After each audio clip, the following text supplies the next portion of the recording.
tadi ya tapi ini ya apa namanya kondisinya memang lagi Ya. drop ya langsung. Oke. Ya, maksudnya itu. Ya, hari ini jadi barusan kita sudah mengajukan permohonan asesmen dan sudah diterima di Polres Jakarta Selatan, sektinya daripada penyidik. Dan mudah-mudahan hari Rabu sudah dilakukan asesmen. Rabu besok sudah dilakukan asesmen. Nah, dari situ nanti butuh 2-3 hari, mudah-mudahan dikabulkan. Jadi Roy akan dilakukan asesmen hari Rabu jam 9 pagi. Ya, sudah dapat jadwalnya. Alasan buat bakal dikabulkan apa sih? Kalau alasannya tidak dikabulkan nanti lihat dari BNPB-nya kan, BNNP-nya kan ya. Tergantung mereka. Kalau emang itu layak dikabulkan untuk direhabilitasi ya akan dikabulkan. Tapi kalau tidak dikabulkan ya lanjut di sini penanganannya. Bang, tapi pengakuan dari Roy Kiyoshi bahwa dia bukan pembunuh sebenarnya.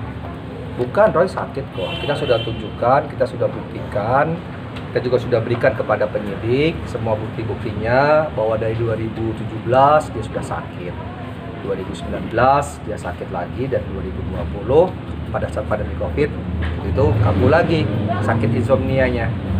Kan ada bukti-buktinya. Beda loh dengan case-nya kalau dia tidak insomnia, tapi dia hanya sekedar mau cari halusinasi, mau happy-happy, euforia, dia beli obat tidur, ya kan berbeda kan? Dia bisa tidur, tapi dia beli obat tidur, itu berbeda. Itu mens rea niat batinnya sudah beda. Kalau Roy sakit, maka dia beli obat, dan dia tidak tahu ternyata obat tersebut itu mengandung golongan 4 di psikotropika. Jadi niat batinnya dia nggak tahu. Kalau dia tahu nggak berani dia. Beda kalau dia tahu ya di dalamnya itu, oh ini tahu ini mengandung golongan 4 psikotropika, dia tetap beli, dia tetap makan. Nah, dia dengan sengaja, barang siapa dengan sengaja. Nah, ini kan Roy tidak tahu. Bang, kabarnya Kenapa nggak kondisi konsultasi Roy sama lagi dokter drop. aja, Bang? Konsultasi ke dokter, kenapa dia tidak melakukan konsultasi ke dokter?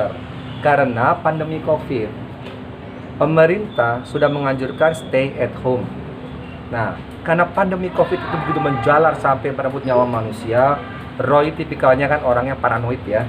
Nah, daripada itu makanya dia tidak berani datang ke dokter. Tidak berani dia pergi ke apotek. Makanya semua lewat online. Kenapa lewat online?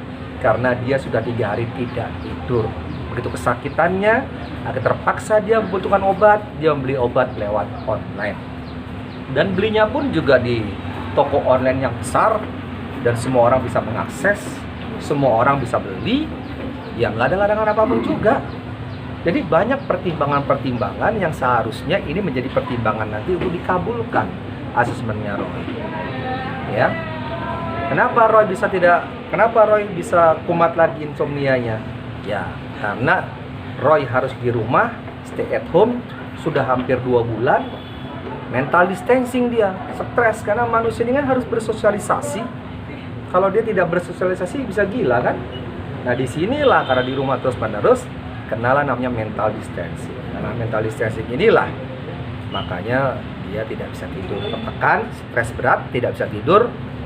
Akhirnya dia mengambil obat lewat online. Ya, jadi intinya Roy adalah korban dan dia sakit. Itu yang bisa saya sampaikan. Bang, kabarnya kondisinya lagi drop. lagi Drop. Ya, pasti Roy drop. Ya emang tadi pagi muntah-muntah, ya stres lah ya. Gimana sih namanya orang di penjara dan dia terbiasa hidup bersih, terbiasa dia hidupnya nyaman ya. Sekarang harus di dalam penjara ya pasti dia stres, tekanan ya mentalnya dia. Dan lebih stresnya lagi adalah dia dibully di netizen itu kan.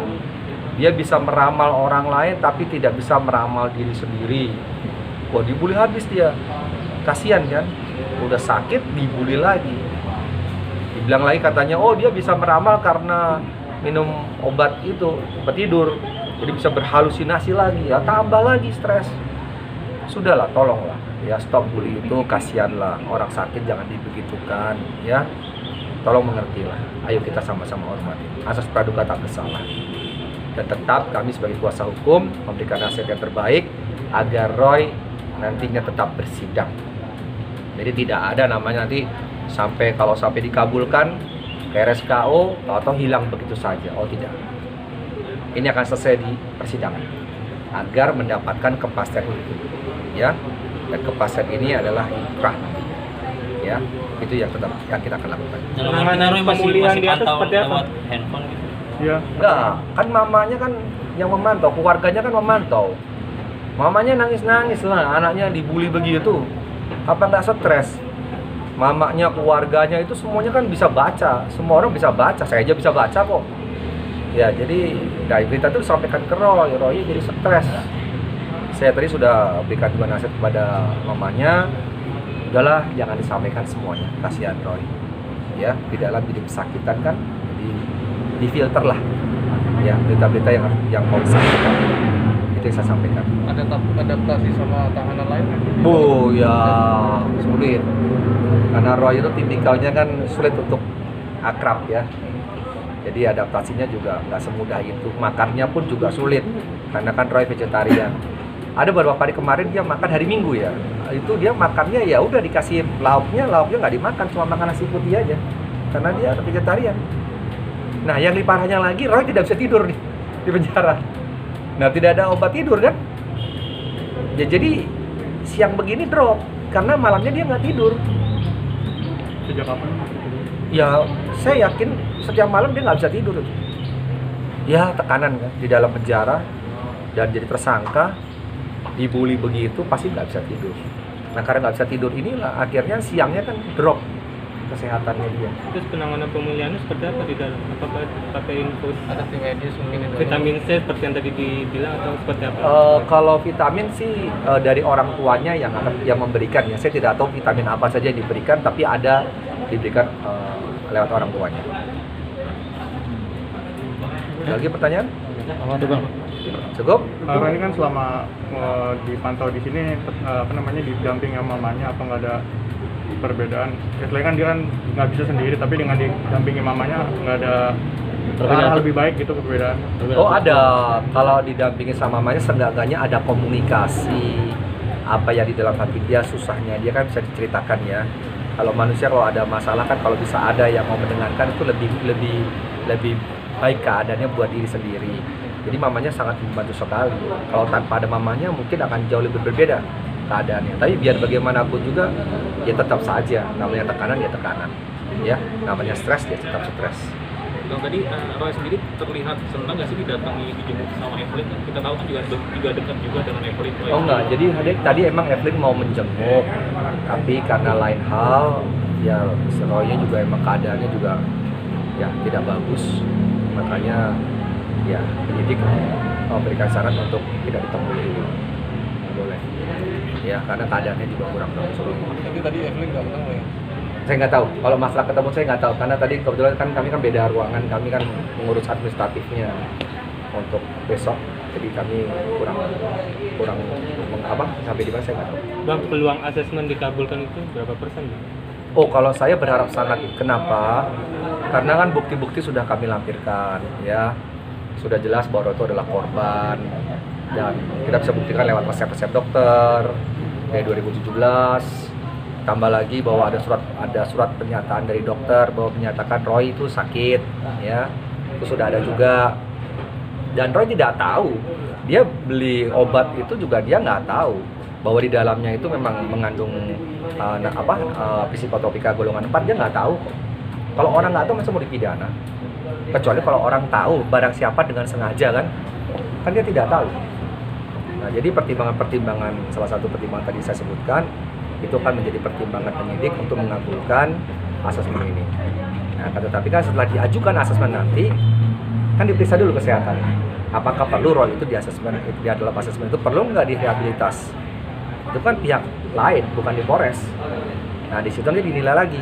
Kalau dinyatakan emang perlu dia dilakukan rehabilitas, ya berarti akan dilakukan rehabilitas. Tapi kalau tidak perlu, ya nggak bisa. Kan ada nih yang handle lagi yang lain, BNNP provinsi kan. Harapan Roy sendiri seperti apa itu, Bang? Harapannya dikabulkan. Jelas tadi kayak menanyakan kepada saya, kira-kira bisa kabul nggak ya? Terus kapan? Terus sudah habis ini mau kemana? Terus saya di sana harus ngapain? Itu ditanyakan kepada saya juga. Ya kalau dikabulkannya, kalau sampai dikabulkan, Jadi saya katakan bahwa nanti hari Rabu jam 9 kamu akan diperiksa. Di asesmen kan, kesehatannya apa. Nah setelah itu nanti 2 hari kemudian, biasanya 2-3 hari itu baru muncul nanti apakah dikabul atau tidak. Kalau dikabulkan berarti kalau nggak Kamis, Jumat, kalau dikabulkan ya Roy langsung pindah ke RSKU. Tapi kalau tidak dikabulkan ya lanjut di sini.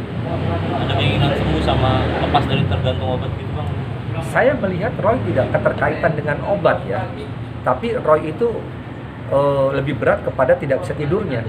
Itu yang sebenarnya disembuhkan, akarnya kan di situ ya, tidak bisa tidur kan, itu yang harus disembuhkan. Nah obat kalau menurut saya dia tidak terlalu sampai menyandu setiap hari, enggak juga. Tapi seberapa lama sih Roy udah mulai mencoba konsumsi itu? Jadi begini ya, jangan sampai salah paham. 2017 sempat dia sakit, tapi berhenti, sudah sembuh. 2019 kambuh lagi, nah sembuh lagi. Nah baru 2020 kemarin pada saat pandemi COVID itu muncul lagi. Jadi bukan berarti 2017 sampai hari ini terus-menerus, enggak. Jadi sempat sembuh, kambuh lagi, sembuh, kambuh lagi. Waktu 2 bulan yang lalu sempat saya ngobrol sama Roy, saya kasih nasihat gini, Roy mungkin karena kamu tidak bisa tidur dikarenakan tekanan batin, banyak pikiran, kamu selalu segala hal dipikirin kemana-mana, nanti beginilah, nanti begitulah, nanti beginilah, dibawa ke perasaan, akhirnya itu yang membuat kamu nggak bisa tidur. Pernah saya nasihatin dia, tidak semua hal itu dipikirkan sampai masuk ke dalam hati. Kalau itu kamu nanti akan jadi tekanan. Kalau tekanan nggak bisa tidur. Udah pernah saya kasih nasihat. Dan ini muncul lagi pada saat pandemi COVID. Saya tanya, kenapa Roy kamu kok sampai minum obat lagi, obat tidur lagi? Karena pada saat pandemi COVID dia di rumah terus, nggak ada kerjaan, uplak di kamar terus kan. Ini akhirnya jadi lama-lama bisa mental distancing, stres berat. Nah disitulah akhir tekanan, nggak bisa tidur lagi karena nggak ada kerjaan kan. Nah akhirnya nggak bisa tidur lagi. Setelah 2 hari sampai hari ketiga dia nggak bisa tidur, barulah dia berusaha mencari obat tidur. Nah kebetulan obat tidur yang lama terus sudah pada kadaluarsa kan ada ditemukan barang bukti yang lain. Ya, nah barang bukti yang lain itu sudah kadaluarsa karena itu bekas-bekas obat yang tahun-tahun sebelumnya. Nah makanya dia membeli secara online. Ya, semua orang bisa beli kok, nggak ada larangan, semua bisa beli. Seluruh masyarakat Indonesia bisa beli, silakan akses saja. Klik aja beli diazepam, pasti nanti muncul. Itu toko-toko online besar-besar semua itu menjual kok, murah harganya dan gampang transfer dikirim kok. Apa sulitnya? Kalau memang itu obat terlarang seharusnya dilarang, ya kan? Boleh beli, harus ada resep dokter. Seperti kita pergi ke apotek kan, beli diazepam, ada resep dokter nggak dilayanin, itu betul. Nah, kenapa sekarang orang dengan jual bebas segitu saja? Apakah itu artinya menjebak masyarakat Indonesia? Karena ketidaktahuannya. Nah, ini yang perlu diperhatikan dan di garis bawah. Ya, hati-hati kalau beli obat. Jangan fungsinya aja, tapi zat yang terkandung di dalam obat tersebut. Oke. Aman. Thank you Bang, bang. yang ada cover salinan itu memang pengajuan asesmen. Oh, udah diberi, udah di atas.